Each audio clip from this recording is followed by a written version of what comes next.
Sudhir mega mind IAS में आपका स्वागत है। आज हम जानेंगे गांधी जी के 7 सामाजिक पाप। उनके अनुसार 7 ऐसी कौन सी चीज़ें हैं जो समाज के लिए पाप के समान हैं। अक्सर ये क्वेश्चन यूपीएससी, आईएएस, पीसीएस के निबंध पेपर में पूछा जाता है और पेपर 4 एथिक्स में भी लगातार पूछा जाता है और हायर एजुकेशन के हर एग्जाम में निबंध के रूप में ये क्वेश्चन पूछा जाता है कि गांधी जी के 7 सामाजिक पाप कौन कौन से हैं। तो आइए जानते हैं कि गांधी जी के नज़र में 7 सामाजिक पाप कौन कौन से हैं, 7 सोशल सिंस कौन कौन से हैं। गांधी जी का ये एक बहुत बड़ी फिलॉसफी है, न सिर्फ भारतीयों के लिए बल्कि दुनिया के लिए। उनका ये मानना था कि साधन और साध्य दोनों पवित्र होना चाहिए। साधन मतलब मीन्स, साध्य मतलब एंड्स, मतलब साधन और साध्य दोनों पवित्र होंगे तभी दुनिया में सुख, शांति और चैन रहेगा। अदरवाइज व्यक्ति जो हो जाएगा, भ्रष्ट हो जाएगा, धनलोलुप हो जाएगा और जिससे समाज में समस्याएं पैदा होगी। अगर आपका साध्य अच्छा है लेकिन साधन पवित्र नहीं है तो भी आप भ्रष्ट और नैतिक विहीन हो जाएंगे। और यदि आपका साधन सही है, पवित्र है, लेकिन साध्य पवित्र नहीं है तो भी आप नैतिकहीन और भ्रष्ट हो जाएंगे। और नैतिकहीन और भ्रष्ट व्यक्ति सिर्फ और सिर्फ समाज में समस्या पैदा करता है और कुछ नहीं। आपको ये नहीं समझ में आ रहा है कि साधन और साध्य होता क्या है, तो मैं इसे एक्सप्लेन करता हूँ। साध्य का मतलब है लक्ष्य, टारगेट, गोल, और साधन का मतलब है उसको पाने का तरीका। जैसे आपका साध्य है आईएएस बनना, बहुत अच्छा, बहुत प्योर, पवित्र ध्येय है, लेकिन तरीका आपका गलत है। आप पैसे से पेपर खरीद लेते हैं या इंटरव्यूअर को खरीद लेते हैं और आईएएस बन जाते हैं, तो आपके अंदर वो क्षमता, वो गुण नहीं डेवलप होगा जो एक आईएएस के लिए चाहिए। और जैसे ही आप शासन प्रशासन में नौकरी पे जाएंगे तो आप न सिर्फ सही तरीके से काम नहीं कर पाएंगे बल्कि खुद भी आप पकड़े जाएंगे और समाज में भ्रष्टाचार, धनलोलुपता बढ़ाएंगे, अपराध बढ़ाएंगे। सो अलग, अगर आपका साध्य अच्छा है, पवित्र अच्छा नहीं है, तो भी आप अच्छा काम नहीं कर पाएंगे। तो गांधी जी के नज़र में साधन और साध्य दोनों पवित्र होने चाहिए, तभी समाज और देश दुनिया की तरक्की संभव हो सकती है। तो आइए जानते हैं गांधी जी के नज़र में 7 पाप कौन कौन से हैं। गांधी जी की नज़र में जो पहला पाप है, काम के बिना धन कमाना, जिससे भ्रष्टाचार को बढ़ावा मिलता है। इसका मतलब यह है कि अगर कोई व्यक्ति अमीर बनना चाहता है लेकिन वो काम नहीं करना चाहता है तो वो क्या करेगा? वो जुआ खेलेगा या फिर दूसरे को लूटेगा या फिर स्कैम करेगा या गलत तरीके से वो क्या करेगा? धन इकट्ठा करेगा, जिससे भ्रष्टाचार बढ़ेगा। जैसा कि आप लोगों ने सुना होगा कि पुलिस प्रशासन में थोड़े पैसे लेके, ज़्यादा पैसे लेके किसी भी केस को दबा देते हैं, तो इसका मतलब जल्दी वो अमीर बनना चाहते हैं। एक कांस्टेबल भी आईपीएस की जीवन जीना चाहता है। अब जो आईपीएस के जीवन जीना चाहता है उतना पैसे चाहता है तो कैसे कमाएगा? तो किसी भी तरीके से गलत तरीके से क्या करता है, कांस्टेबल भी पैसा कमाने में लग जाता है और जिसके चलते वो भ्रष्टाचार, अपराध को बढ़ावा देता है। अमीर हैं, जो भी अमीर इस दुनिया में रातों रात अमीर बनना चाहते हैं, इसके लिए वो दूसरों को लूटते हैं, स्कैम करते हैं, फ्रॉड करते हैं और पैसा लेके देश से भाग जाते हैं। तो अगर कोई काम के बिना धन कमाना चाहता है तो निश्चित ही वो नैतिक और भ्रष्टाचार होगा और समाज में भ्रष्टाचार को बढ़ावा देगा। दूसरा उनका जो सोशल सीन है वो अंतरात्मा रहित सुख। इनसे गांधी जी का अभिप्राय है कि असली सुख जो होता है ना, वो अंतरात्मा की होती है, आपके अंतर्मन की होती है। अगर आपका अंतर्मन खुश नहीं है तो बाहरी दुनिया में से किसी भी चीज़ से आपको खुशी नहीं मिलेगी।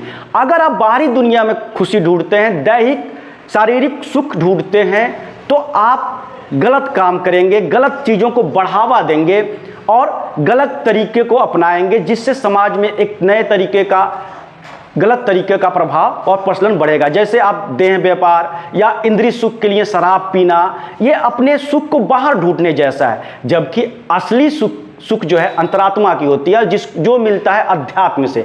अगर आप आंतरिक रूप से खुश नहीं हैं तो बाहर आपको कभी भी, चाहे वो शराब हो गया, चाहे दैहिक सुख हो गया, किसी भी चीज़ से आपको खुशी नहीं मिलेगी। तो अंतरात्मा रहित सुख जो होता है इंसान को भ्रष्ट, बेईमान और नैतिक विहीन बनाता है। तीसरा जो सोशल सीन है गांधी जी का, वो है मानवता रहित विज्ञान।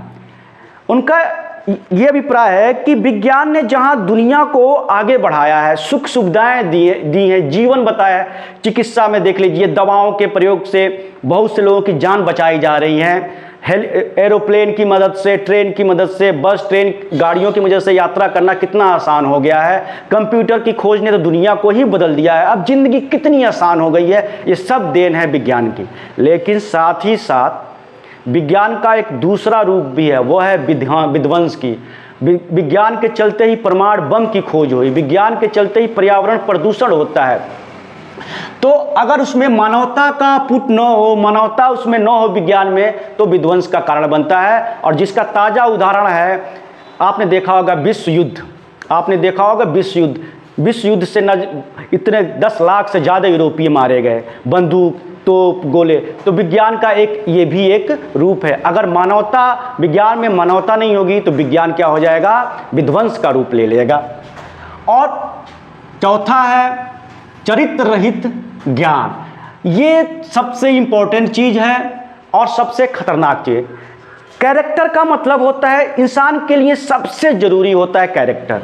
और कैरेक्टर का मतलब होता है, चरित्र का मतलब होता है आपकी सोच, आपके व्यवहार, आप क्या महसूस करते हैं, ये सब आप संस्कार, ये सब आपके कैरेक्टर में दिख जाता है। आपके व्यवहार से पता चल जाता है आपका कैरेक्टर क्या है, आपकी सोच क्या है, आपके अंदर संस्कार क्या है, आपकी वैल्यू कितनी है। अगर आपके अंदर संस्कार अच्छे नहीं है, मूल्य अच्छे नहीं है, आपके अंदर नैतिकता नहीं है, तो आपका चरित्र अच्छा नहीं होगा। आज जब चरित्र अच्छा नहीं होगा और उसके बाद आप ज्ञान प्राप्त करते हैं, तो उस ज्ञान का आप दुरुपयोग करेंगे। इसका एक उदाहरण है Einstein, Albert Einstein, Newton, Edison. इन लोगों ने अपने ज्ञान का सही, क्योंकि इनके पास कैरेक्टर था, इन लोगों ने अपने ज्ञान का प्रयोग किया देश दुनिया को आगे बढ़ाने में, बल्ब की खोज की, ढेर सारी लोगों ने खोज किया लोगों के लिए। लेकिन वहीं एक और टैलेंटेड और महान बुद्धिमान व्यक्ति था, ओसामा बिन लादेन, जो एक इंजीनियर था, लेकिन उसका कैरेक्टर कमज़ोर था और दुनिया का सबसे बड़ा आतंकवादी बनकर उभरा। इसको आप मेडिकल फील्ड में भी देख सकते हैं।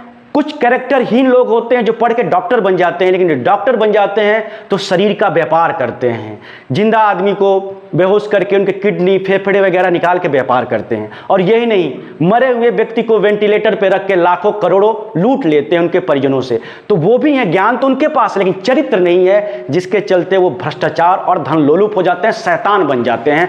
तो जिसके अंदर चरित्र नहीं है वो ज्ञान पाकर निसंदेह ज्ञान का दुरुपयोग करेगा और शैतान बन जाएगा वो। पांचवा उनका जो सोशल सीन है, सिद्धांत रहित राजनीति।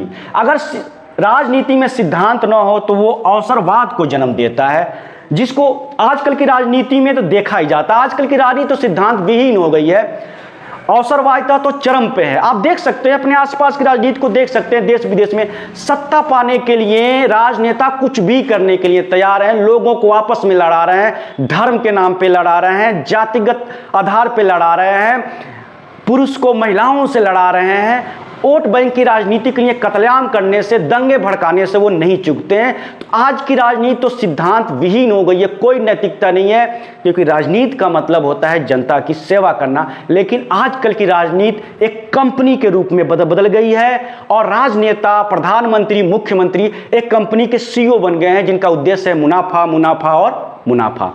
तो सिद्धांत विहीन राजनीति देश और समाज के लिए एक बहुत बड़ी समस्या है।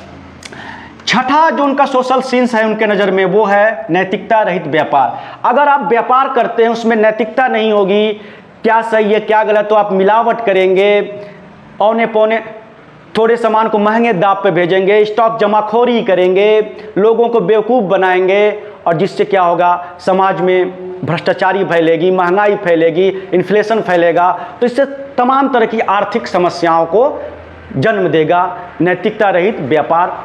और अंतिम है त्याग रहित पूजा या धर्म।